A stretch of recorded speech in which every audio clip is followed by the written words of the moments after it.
이 시간 이사야 25장 1절에서 12절까지의 말씀을 함께 보시겠습니다. 이사야 25장 1절에서 12절까지의 말씀입니다. 이사야 25장 1절에서 12절까지 우리 한 절씩 나누어 읽도록 하겠습니다. 제가 먼저 읽습니다. 여호와여, 주는 나의 하나님이시라. 내가 주를 높이고 주의 이름을 찬송하오리니 주는 기사를 옛적에 정하신 뜻대로 성실함과 진실함으로 행하셨음이라.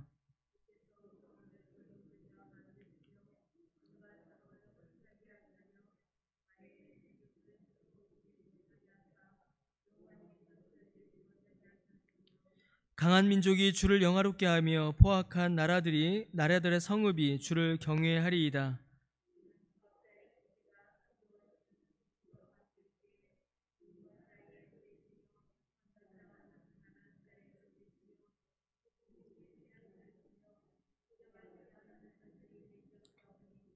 마른 땅에 폭양을 재앙같이 주께서 이방인의 소란을 그치게 하시며 폭양의 구름으로 가림같이 포악한 자의 노래를 낮추시리이다.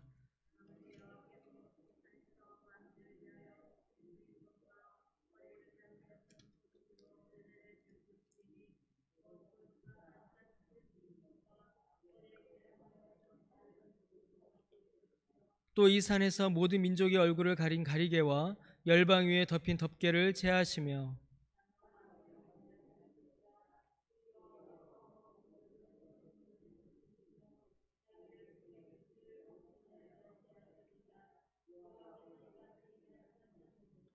그날에 말하기를 이는 우리의 하나님이시라. 우리가 그를 기다렸으니 그가 우리를 구원하시리로다. 이는 여호와시라. 우리가 그를 기다렸으니 우리는 그의 구원을 기뻐하며 즐거워하리라 할 것이며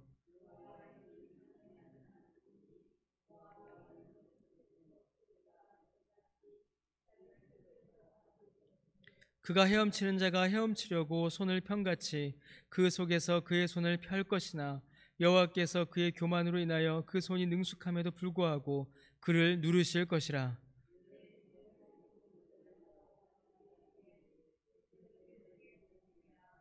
아멘. 오늘 우리가 함께 읽은 이 본문은 하나님께 올려드리는 아름답고 귀한 찬송으로 시작되고 있습니다. 우리가 매 주일 예배마다 예배 시작 전에 부르는 왕이신 나의 하나님의 가사가 우리 25장 1절에 있음을 우리가 볼 수 있습니다.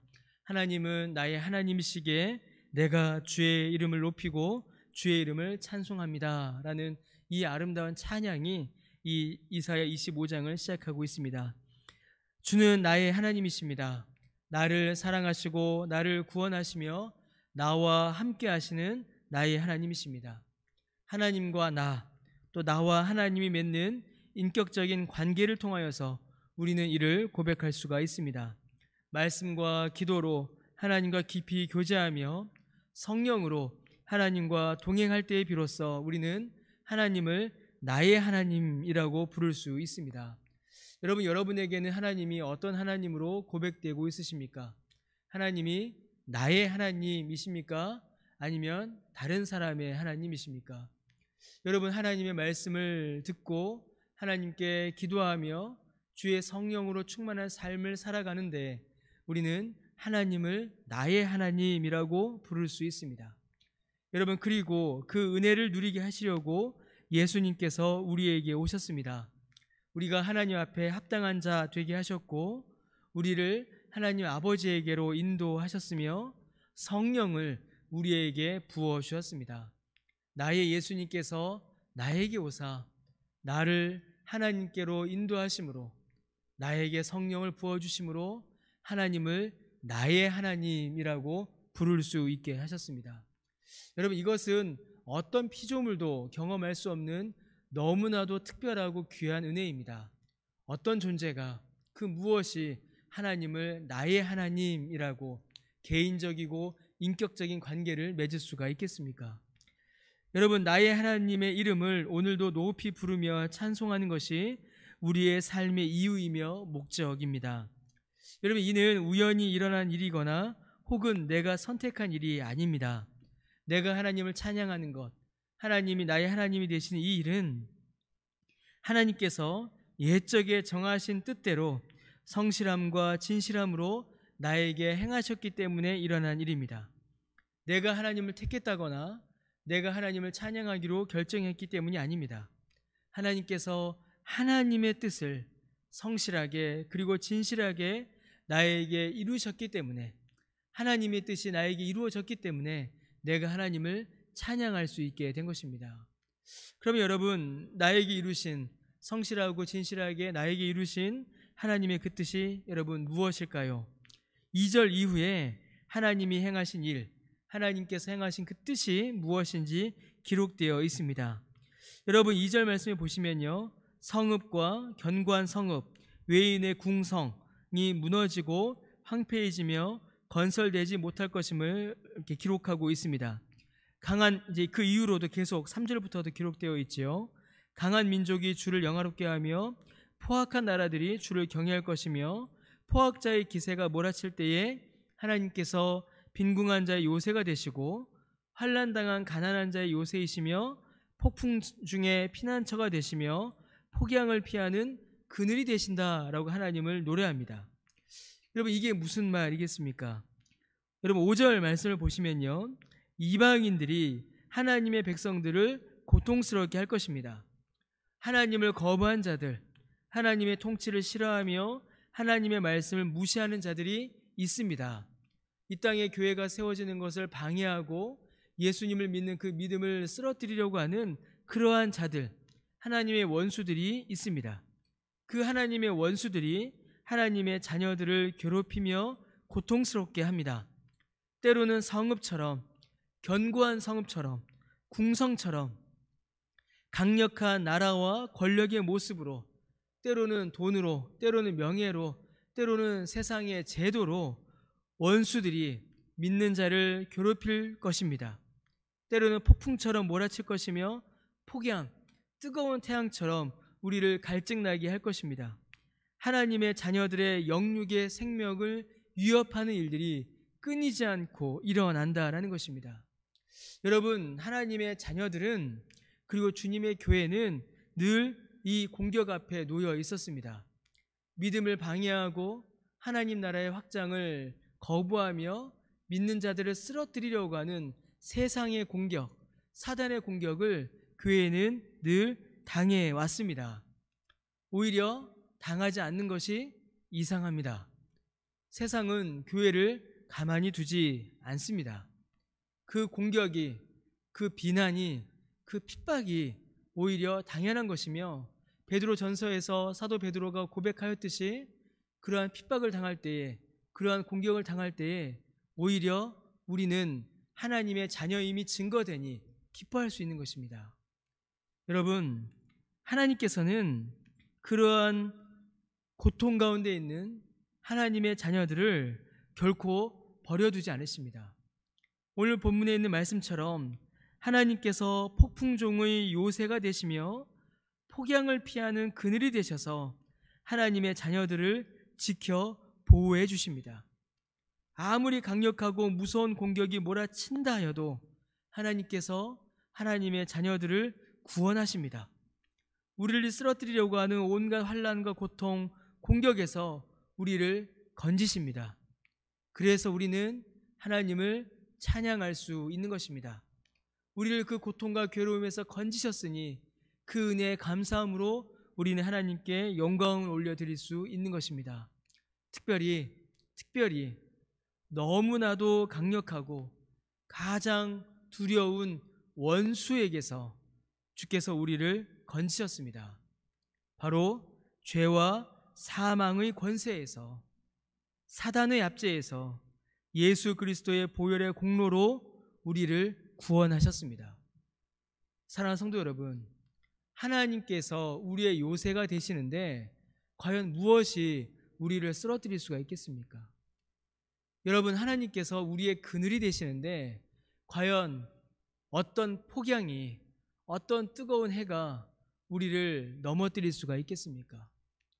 사랑하는 성도 여러분, 사단이 가장 많이 하는 공격이 무엇이냐면 우리를 두렵게 하는 것이고, 두 번째는 하나님의 도우심을 잊어버리게 만드는 것입니다. 우리 안에 막 두려움을 주고 거짓말로 우리를 미혹하여서 우리를 도우시는 하나님, 우리를 지키시는 하나님, 우리를 건지시는 하나님, 죄와 사망의 권세에서 우리를 건지시고 사단의 압제에서 구원하셔서 하나님의 자녀가 되게 하시고 그 영광 가운데 거하게 하신 그 하나님의 은혜의 손길을 잊어버리게 합니다.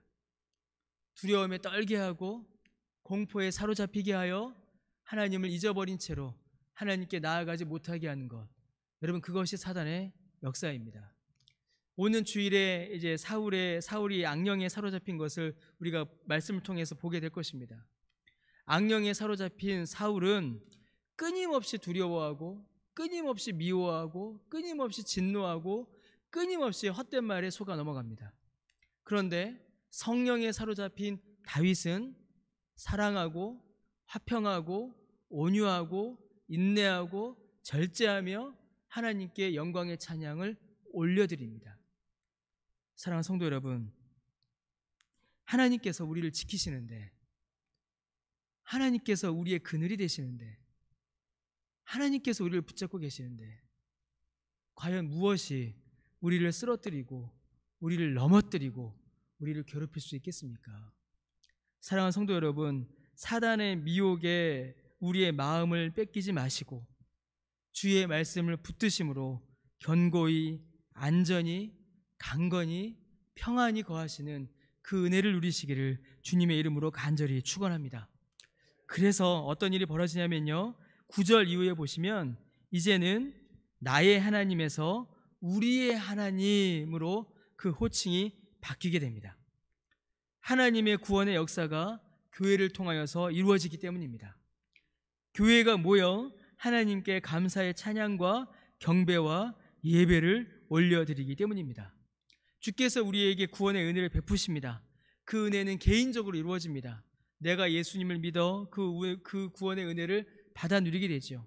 그런데 그 은혜의 역사 자체도 교회를 통하여서 이루어집니다. 더하여 함께 모여 주의 은혜를 서로 나누며 함께 감사하는 은혜의 예배 가운데에 우리는 하나님을 더욱더 깊이, 더욱더 기쁘게 찬양할 수 있습니다.